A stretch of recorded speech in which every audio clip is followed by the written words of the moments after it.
So we took a little bit of time to look at the year in review because whilst the Sydney Harmony Centre is actually opening today for the first time, the Harmony Centre Foundation has been going for about 4 years. It was started by Hugh and I, and it came about as in respect of a vision that we sort of put together once when we were on holidays up in Byron Bay, where else. And we went up there for a week off and decided to determine what we really wanted to do with the rest of our lives. And we came up with a vision that is actually written in a little booklet that you should have found on your seat. And it became the dream that we had to do whatever we could to change the world that we live in. Because really I think that if we don't change the world, who's going to? And so I think if we all start thinking like that, that we can empower ourselves and really make a difference. So on page 5 of your little booklet is information about Shanti Mission. It's about what we actually do. And what we do is we teach. We teach a lot of seminars, workshops, meditation classes and things that help people to connect with themselves and with the greater whole, with the community and with the divine.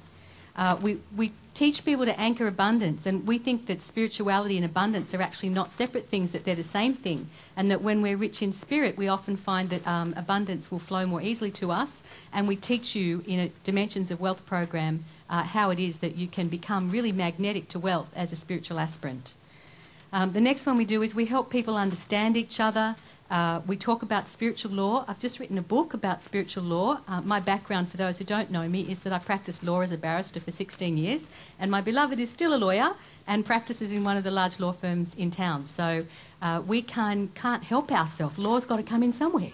So there's a book out there called Spiritual Mastery, and the back half of it is all about the hostess with the mostess over here, Arlene. She's our office goddess, and that's the book that I'm referring to.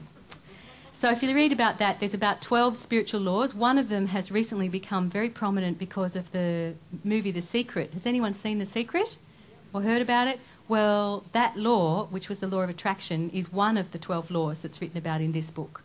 So that's how you know what that is.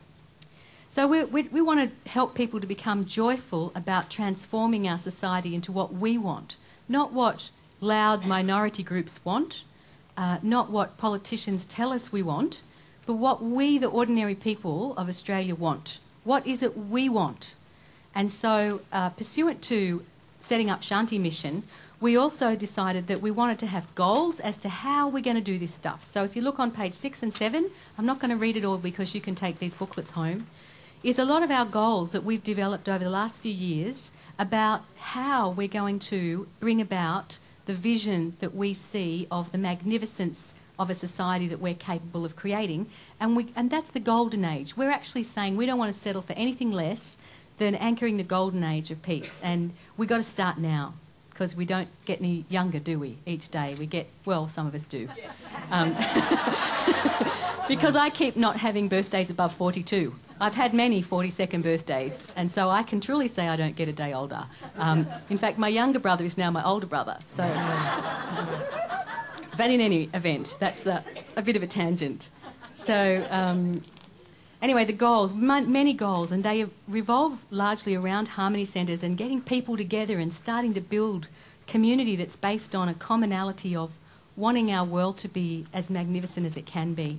And so to that end, we've actually come up with quite a lot of vision groups. And if you go over to page 9 in this little booklet, you'll see that... our vision groups, already we have many of them, and in fact we ran out of paper because there's some that didn't even make it into this little booklet, but they will in the next edition. But the point of our vision groups is to sort of say that we as individuals can play our part in this unfolding plan of a better universe and a better life.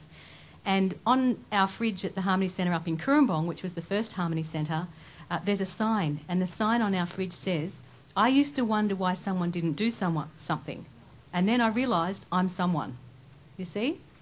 So look at the difference that guy's made who started Clean Up Australia. What's his name? Ian Kiernan, right?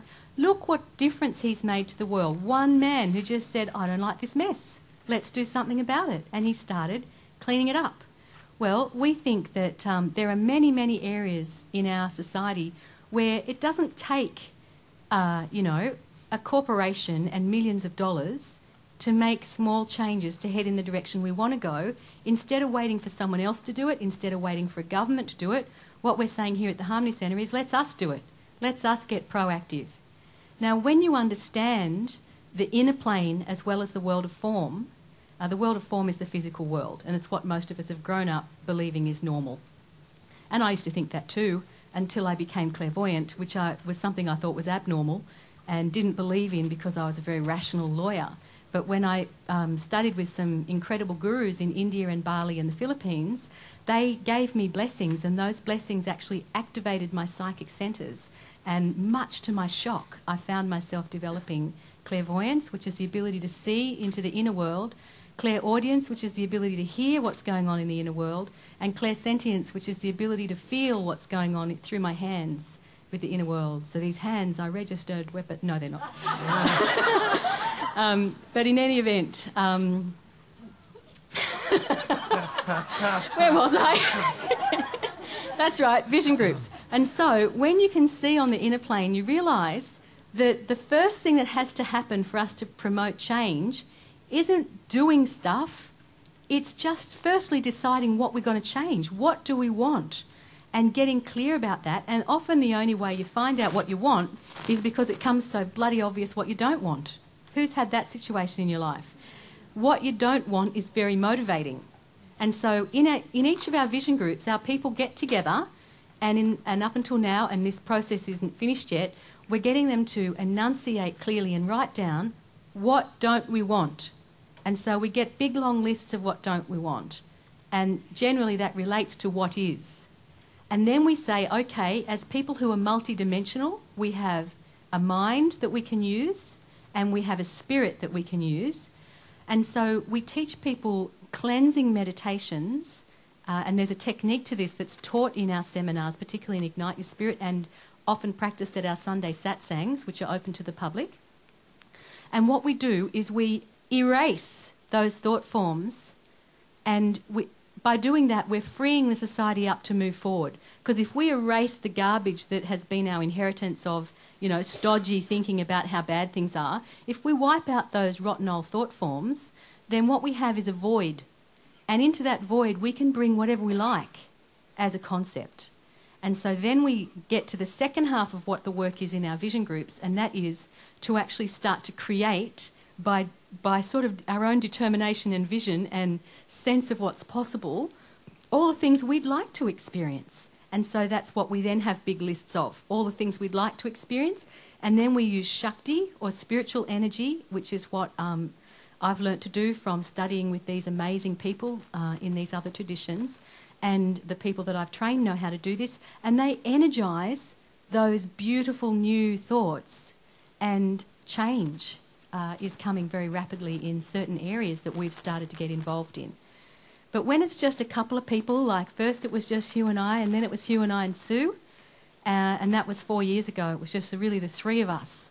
And now, since then, we've been joined by the most magnificent people, and all of these people are not just amazing musicians, but they're all spiritual teachers, and from Ashley back to Kate here, they're all clairvoyant. They're all clairaudient, all clairsentient. They all know how to infuse love into the hearts of the people they meet, and they're all amazing teachers. So we're very, very lucky to have them. Anyway, what we're going to do is just introduce you to these vision groups, because in the next 12 months, it's our purpose to structure these vision groups and to bring a lot of fun and action to our groups, so that there's the vision, and then within our vision groups, after we've been visioning for a while, what we need to do starts to become clear, and then we have action groups. And the action groups are not sort of reactionary groups, they're just peaceful, cooperative, loving, how can we support you groups that are going to work with other groups in the community who are doing similar work, but adding our part, you see. So I'm going to ask a series of our vision group leaders to get up and just tell you in 2 minutes or less what their vision group's about and what they're achieving.